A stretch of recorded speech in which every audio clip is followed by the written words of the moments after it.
Look, thank you very much. Sorry, I've gone digital, so we'll give it a go.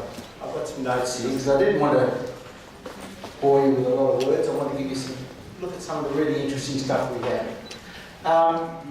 Look, thank you very much for the invitation to come and talk today. Can you all hear me at the back too? Just let me know if I'm fading, okay? And I hope you enjoy what I'm going to talk and show you. I think we have such a wide collection. It's difficult at times to work out what you will show. Just got this all working. Terrific. Look, this quote was actually a quote made by former Governor General Sir Ian Stephen in 1984, sorry, it's not that old. When he was addressing the International Archives Week. And I'll just read it because it's quite profound. He says, without archives there would be little verifiable past and mankind would be left with no more than the fleeting present and the unknowable future. It goes a lot to what we do really about preserving the past and making it accessible today.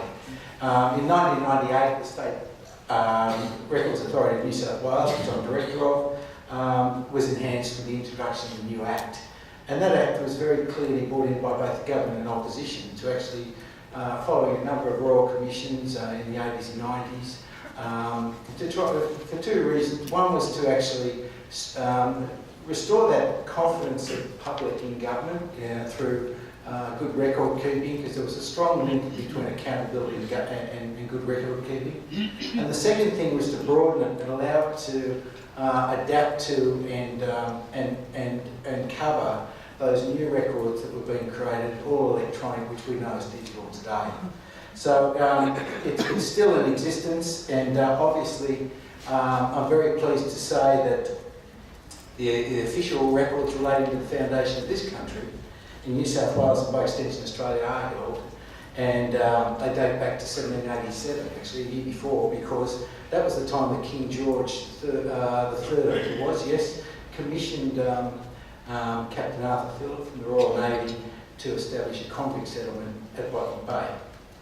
For numerous reasons, many of those documents did not survive initially in the colony. Many were taken back to England, but many have since been recovered from overseas collections, which is good. So that these archives, and they really record, as you would expect, the significant achievements of government, and as well as the many failures of government over some 227 years, which we probably all know about. So I was in England recently, in Europe, and I don't know if you know what the significance of this place, but this is actually the church where Arthur Phillip is buried. And it's at Bathampton, just near Bath, and we were very fortunate to find we were travelling so close to what we do to the past to have a look. It's very, I recommend it to you if you're over there, because inside, as you walk in, it's got this plaque, and it says Arthur Phillip, 1738 to 1814, founder of Australia and first governor of New South Wales. It actually has the full list of people who were on the first fleet on one of the walls, so it's really quite good. That's on my phone. So, Kingswood. This is where the State Records Authority, New South Wales, is centred and located in Kingswood, near Penrith. And this is where we house most of the state archive collection. There is a small amount of archives scattered around the state in various repositories. Some background for you. Next year, I realise it marks their 55th year, so we'll have to get thinking about what we're going to do there. But that actually takes us back to 1961, when the authority was formed originally as the State Archives Authority in New South Wales.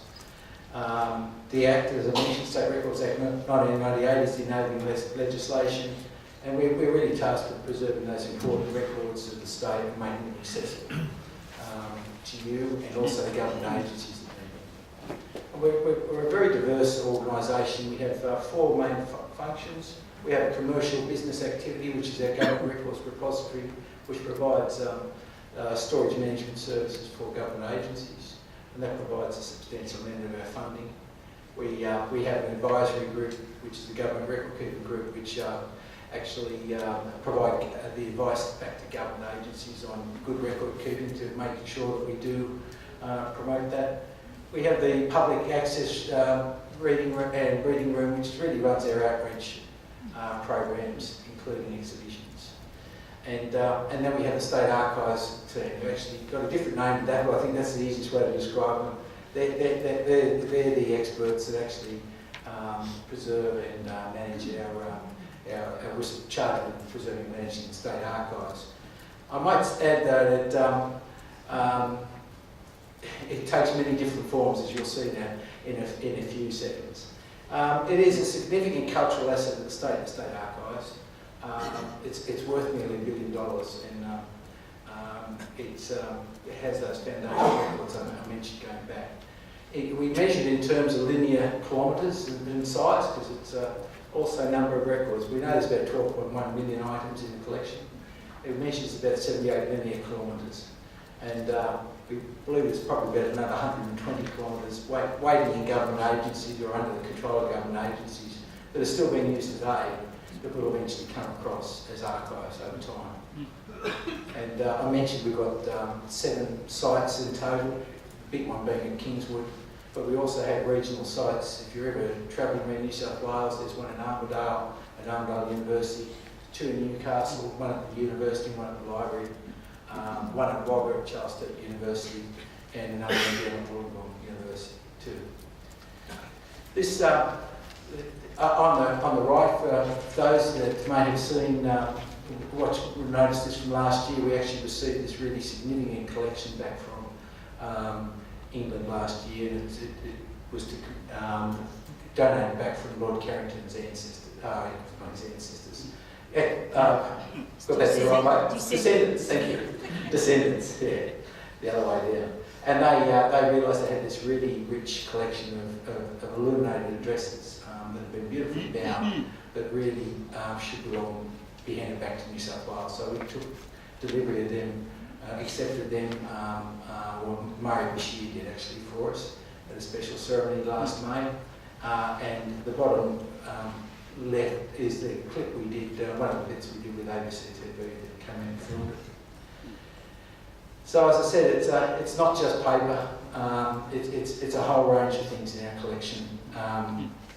We have volumes of books, we have objects, and down the bottom are some very unusual ones. There's a purse there with a handkerchief in it, there's a cap, there's a key to the Rookwood Asylum. That's the front door key after it was built, and it was it's in the archives, and it was handed over from Public Works back to government to say, here it is, here's your front door key. But looking ahead, we've emerged from an organisation that's very much been speaking in history and paper and other material, but today digital is very much changing our lives. We used to be like this, and in fact I think we're not quite as bad as that, but we still have a lot of paper in government. I think our last count was, we're generating probably in the order of 30 odd kilometres of paper a year, which needs to be stored. And that will diminish over time as more and more government business is being done digitally. And as you can see from this, it's people of all ages embracing digital, and I suppose this will not be a shock to any of you people here today, because you're certainly very active digital users, and as Australians are. But I think it is changing the way we engage and the way we communicate, and the way, especially young people, interact with each other with the use of social media. It's also got the negative side too, as we probably sponsored and we've seen on the weekend. Some of these things proliferate much easier now with digital. But I thought just to, whoops, what's that? Oh yes, here we go. I thought, but we really had this new generation come on board, and they won't know anything different. And I've got 2 little grandchildren myself. One of them is always at Ma's iPad, or it's Ella's iPad, she calls it now. Watching Frozen and everything else. She knows exactly where to find them. Looking at them, they're so immersed in the technology, and I'm sure Charlie would probably, if you know better than I how immersed they are, but I often wonder, when my daughters and her husband are sitting down with, their elders having that conversation, probably in about 10 years' time, because she's 3 or so now, will they have to say to her, no, you weren't downloaded?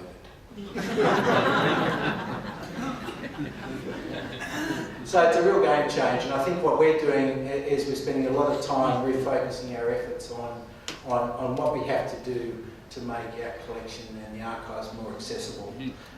We're located out west. It's difficult to get to. Unfortunately, we had a city office before I came along, and that was closed some years ago. But we're investing in new systems. We'll have a new website coming online probably Q1 next year. But we've also got innovative things like the Towns Through Time app that was built last year, and that's a picture from it there. It's actually Headmaster from Hornsby Public School. So 1910 to 1928. So if you put Hornsby in, you get about 4 images, I think. And this is one of them that pops up. So it's very, very good. It locates you. And we're a big social media user as well. We have about 1.5 million items in our 12.1 million item collection catalogued and indexed at the moment, so you can find them. It's not enough, and we're doing everything we can to try and lift that because we've got such a big backlog. I mentioned the social media. We've actually been recognised by the New South Wales government for innovation in the way we use social media.